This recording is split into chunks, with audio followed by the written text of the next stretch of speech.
Hello, everyone, and welcome to a professional DevOps learning channel with DevOps engineer Luis. In today's video, we're going to learn what is project main composition. A project is usually composed of source code. This can include app.java, app.sh, or app.xml. And it also has unit test cases to test whether the lines of code in app.java, sh, and xml are correct.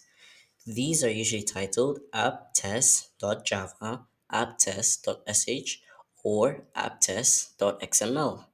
They also include build scripts. These build scripts are pom.xml.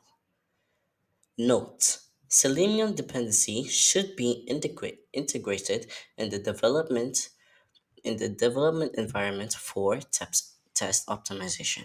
Bye bye. Congratulations on watching the full video. Remember, practice makes perfect.